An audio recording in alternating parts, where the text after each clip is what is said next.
The Detroit Lions walked off the field on Thanksgiving with a feeling that has become far too familiar, dropping yet another Turkey Day matchup and slipping to 7-5, now staring up at the playoff picture instead of owning a spot in it. And what made this one sting even deeper wasn't just the loss itself, but how it exposed the same wounds fans have been begging this team to address for months. Amon-Ra St. Brown leaving early looked like a disaster in the moment, but in a strange way it forced the offense to reveal something Lions fans had been waiting to see, what this team looks like when the spotlight shifts to Jameson Williams, and he delivered in a way that felt like a message not just to the NFC, but to the organization itself. 7 catches, 144 yards, pure dominance from start to finish. He looked every bit like a true WR1, and if he were wearing any other uniform with a team desperate for one, that's exactly what he would already be recognized as. This was the clearest glimpse yet of the player the Lions believed they were drafting, and he showed up in the exact moment Detroit needed him most. Tom Kennedy stepping in and doing what Tom Kennedy always does, make plays, only reinforce the point. Isaac Tesla's turned into a surprising bright spot as well, flashing exactly why the front office moved up to get him. The offense found ways to survive without St. Brown, and for a moment it felt like the unit had finally shown its full depth. But everything good that happened on offense was overshadowed by the same fatal flaw that has haunted this team all season, the pass rush, or better said, the total lack of one. Not a single sack. Nothing. And this isn't some one-game anomaly. According to the numbers, the last time a Lions defensive lineman recorded a full sack in regulation was all the way back in the Tampa Bay Buccaneers game. And that sack didn't come from a Pro Bowler, or a big-name signing, or even a dependable starter. It came from Lacy. That's it. That's the list. And you can talk scheme, effort, injuries, rotation, weather, officiating, whatever you want, but the truth is simple. The defensive line isn't finishing plays, and it's dragging this season into the danger zone. Jordan Love played an entire NFL game without being touched. No hits, no sacks, no disruptions. And as much as fans want to point fingers at Jared Goff or Aiden Hutchinson or Dan Campbell's fourth down decisions,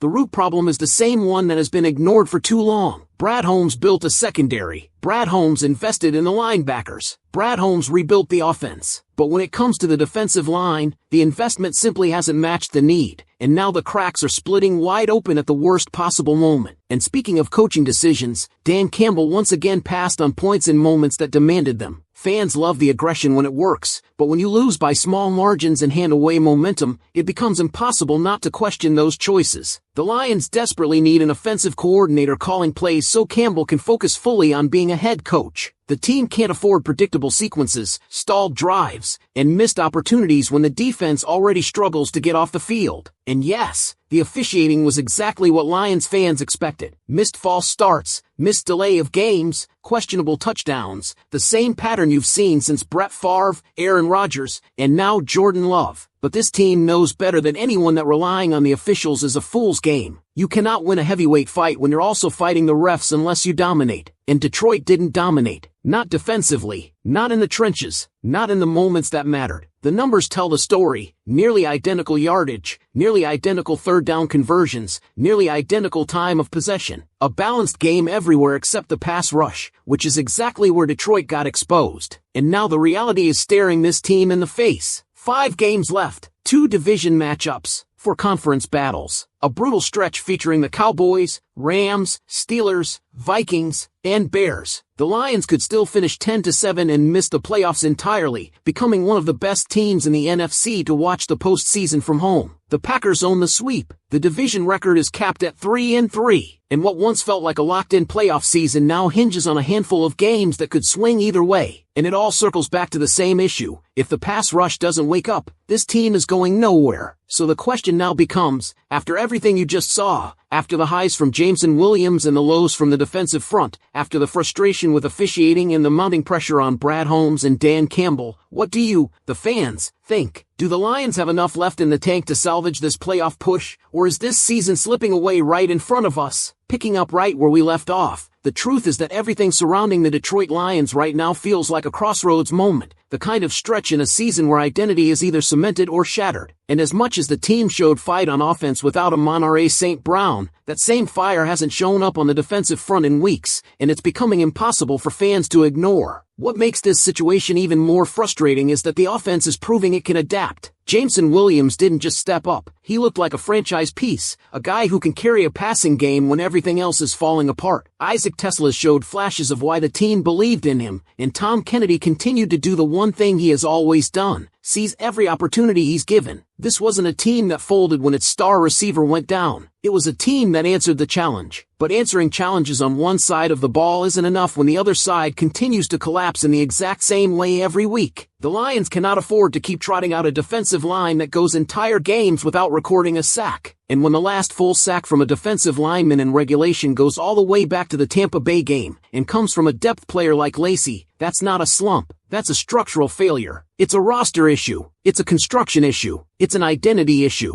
It's exactly the kind of problem that keeps talented teams out of the postseason. And that's why this upcoming stretch matters more than anything that has happened yet. The Cowboys, Rams, Steelers, Vikings, and Bears are not simply opponents. They're the gauntlet that will determine whether this team proves the doubters wrong or becomes the very example national media uses to say, "See, we told you they weren't ready." The Cowboys are a top-tier team, especially at home. The Rams have an offense that can punish defenses that don't generate pressure. The Steelers are physical and unrelenting. The Vikings match up with Detroit in ways that always force long, grueling games. And the Bears are no longer the pushover they once were. They're hungry, motivated, and eager to drag Detroit down with them. All of this pressure is amplified by the playoff picture. The Lions don't control their destiny anymore. They need wins and help. And the idea that this team that started the season with so much fire, might finish 10-7 and still watch the playoffs from their living rooms is something no fan expected to worry about back in September. Then there's the looming offseason, which is building into something no one can ignore. If Detroit misses the postseason, there will be a reckoning. Brad Holmes will be asked why the defensive line was left so thin, why more wasn't done to support Aiden Hutchinson, why the pass rush was allowed to collapse for months, and why the team believed it could compete deep into the season without investing in proven, disruptive talent up front. And fans won't let those questions go unanswered, because they've been shouting the same warning signs since early in the year. The most painful part is that this team has so much talent everywhere else. The offense is strong. The secondary has pieces. The linebackers have developed. But when your foundation collapses at the line of scrimmage, everything else suffers. The final weeks of this season will reveal whether this roster has the heart to fight through its weaknesses and keep their postseason hopes alive. Whether Dan Campbell can adjust his approach. Whether the offense can keep producing even if Amon-Ra St. Brown remains out. Whether the defensive line can find a spark before it's too late. And whether this team can avoid becoming one of the most painful what could have been stories in recent Lions memory. If they rally, if they claw their way back, this season can still be salvaged. But if not, the frustration fans are feeling right now will only multiply. If you want more breakdowns like this, make sure you're subscribed. Hit the like button so the video gets pushed out to other Lions fans. And stick around, there are more videos on screen for you to dive into. Picking the narrative up again without resetting anything, the reality for the Detroit Lions at this point in the season is that every single decision, every snap, every substitution, and every coaching adjustment carries weight far heavier than it did just a few weeks ago. The margin for error is gone. What this team does next is going to define how the season is remembered, whether as a battle-scarred but resilient playoff run or as one of the most disappointing collapses in recent Lions history. And that's why the conversations among fans have shifted from frustration to urgency. You can feel it in every post-game reaction, every call-in segment, every comment online. This is no longer about venting. This is about demanding answers, demanding accountability, demanding solutions that should have been prioritized long before the defense started unraveling. What made the Thanksgiving loss so alarming wasn't just the defeat but how predictable it felt. Fans knew going in that if the Lions couldn't affect the quarterback, they were going to struggle. And once again, the defensive line delivered the same outcome it has for weeks. No pressure, no sacks, no disruption, just clean pockets for opposing quarterbacks to operate in. And when you combine that with inconsistencies in decision-making, a star receiver going down, and a playoff race tightening by the second, it creates a storm this team has no choice but to fight through. But here's the thing that keeps this fan base hanging on. You can still see the potential. You saw it in Jameson Williams exploding into the spotlight. You saw it in Isaac Tesla's making the most of limited opportunities. You saw it in the offensive line settling in after early struggles, giving Jared Goff room to operate. You saw it in the third down conversions, the resilience after early setbacks, the fight from players who refuse to check out no matter how tough things get. That's what makes this team so emotionally draining to follow right now. They have the tools to be great, but greatness requires balance, and balance is exactly what the Lions don't have at this moment. The defensive line can't remain invisible. Aiden Hutchinson can't be the only threat. Rotational players can't be the only ones showing flashes, and Brad Holmes can't rely on bargain additions or developmental projects to fix a unit that is costing the team games in the most critical stretch of the season. This is where the Lions need their leaders, on the field and in the front office, to rise to the moment. This is where Dan Campbell needs to show growth in situational management. This is where the entire locker room needs to respond with urgency rather than excuses. And this is where fans, as frustrated as they may be, need to keep pushing, because this team has proven that when pressure builds, they hear it, they feel it, they respond to it. We've seen them rise before. The question now is whether they can do it again with the season on the line and their playoff hopes hanging by a thread. Because as hard as this stretch has been, and as brutal as the path forward might look, the Lions are still very much alive. They just need the part of the roster that has been silent the longest to finally wake up. And if it does, if this defense suddenly finds its identity again, everything changes. If you want more breakdowns like this, make sure you're subscribed, hit the like button so this video gets out to more Lions fans, and check out the videos that just popped up on your screen. Picking the story back up exactly where we left off, the tension surrounding this team is beginning to feel like something you can physically touch. Every conversation among fans circles back to one central truth: the Lions are teetering between redemption and collapse, and no one knows which way this season is going to break. What makes this stretch so gripping is that the team isn't quitting. They aren't rolling over. They aren't pointing fingers. They're battling, not always cleanly, not always effectively, but they are fighting in a way that keeps fans emotionally locked in. And that fight is the very reason frustration is running so high. Because when you see fight on the field, when you see heart, when you see flashes of brilliance from players who refuse to back down, you can't help but wonder how much more dangerous this team could be if the defensive front simply found a way to turn pressure into production. The biggest emotional conflict for Lions fans right now is that the offense has given them reasons to believe. Even without Amon-Ra St. Brown on the field, this unit kept moving the ball. It kept generating explosive plays. It kept answering adversity with creativity and grit. Jameson Williams showing that level of command in the passing game wasn't just impressive, it was reassuring. It proved that if defenses sell out to stop St. Brown, there's another weapon capable of taking over a game. And having that kind of insurance is the mark of teams that go deep in January. But complementary football is what gets you there, and complementary football is exactly what Detroit has been missing. You can only ask your offense to keep pace for so long before the burden becomes too heavy. You can only watch opposing quarterbacks stand tall in perfect pockets for so many weeks before you start to wonder how different this season would look if Brad Holmes had invested just a little more into the defensive trenches. And that's what makes these next few games so defining. This is the moment where players either step into roles bigger than the ones they've filled all year, or the season slips away under a weight the roster simply wasn't built to carry. No one is asking Aiden Hutchinson to be Superman. Fans aren't expecting rookies to suddenly turn into all pros. What they are pleading for is simple. Someone on that defensive line needs to win a rep. Someone needs to crash the pocket. Someone needs to turn pressure into a hit and a hit into a sack. Because the second that starts happening, even a little, the entire identity of this team shifts. Suddenly the secondary tightens. Suddenly third downs become manageable. Suddenly the offense gets more possessions and more chances to strike. That's the difference a single functioning unit in the trenches can make. And that's the difference that has been missing for far too long. Yet despite everything, despite the referees, despite the injuries, despite the inconsistency, this fan base is still here, still watching, still yelling at the screen, still showing up, still believing that if this team can just find one spark, one turning point, one moment that flips the energy, they can still claw their way into the postseason and become the team everyone believed they were built to be. It's not blind hope. It's not wishful thinking. It's the recognition that this roster has enough talent to win if the one missing piece finally arrives. And that's why you can feel this storm building. Because if the Lions find a way to answer the call in these final weeks, this season will be remembered for resilience instead of regret. If they stumble, the questions and consequences waiting in the offseason will be louder than anything we've heard in years. If you want to keep riding through every twist and turn of this roller coaster, make sure you're subscribed. Hit that like button so more Lions fans can join the conversation, and check out the videos now appearing on your screen. Picking it right back up, the emotional heartbeat of this fan base is pounding louder by the week because everyone understands that Detroit is standing at a moment that will be talked about for years, either as the turning point where the Lions learned how to finish a season strong, or the moment everything promising began to unravel. The fans aren't just watching football games anymore, they're watching the identity of their team being forged under pressure, adversity, and expectations that haven't existed in Detroit for decades. That's why every snap feels heavier, every missed opportunity feels sharper, every defensive breakdown feels like a warning that time is running out to correct the same problems that continue putting this team in jeopardy. And the truth that no one in the organization can run from anymore is that the defensive line is the hinge that will decide the rest of this season. Detroit can't rely on shootouts forever. They can't put every ounce of weight on the shoulders of Jared Goff in an offense trying to adjust without its emotional leader in Amon-Ra St. Brown. As incredible as Jameson Williams was, as clutch as Isaac Teslas and Tom Kennedy were when called upon, that production means very little if opposing quarterbacks continue to operate with the comfort of a pre-game warm-up. Fans are not asking for miracles. They are asking for disruption. They're asking for resistance. They're asking for a level of force up front that makes an offense hesitate, even for a split second, because that half second is what flips third and longs. That hesitation is what forces inaccurate throws. That disruption is what prevents drives from snowballing into momentum-crushing touchdowns. And when you look across the next opponents, Dallas, Los Angeles, Pittsburgh, Minnesota, Chicago, they all feature quarterbacks who can tear apart a defense that can't touch them. They all have play callers who know how to exploit a vulnerable front. They all have the ability to take advantage of exactly what Detroit hasn't been able to fix. What makes this stretch so gripping is that the Lions still control the emotional narrative even if they no longer control their seeding. Fans haven't checked out. They're frustrated, but they're invested. They're angry, but they're hopeful. They're disappointed, but they're waiting for that one game where the defense finally breaks through and reminds the league why this team was considered one of the NFC's rising threats. And the players feel that. They know what's being said. They know what the tape shows. They know where the responsibility falls. This isn't a locker room that shrugs off accountability. This is a team that carries it, sometimes too heavily for its own good. And that's why you can feel the intensity building. They know the clock is ticking. They know the margin is thin. And they know these final games will define everything. If the Lions rise to the moment, if the defensive line finds a spark, if the offense keeps operating with the confidence Jameson Williams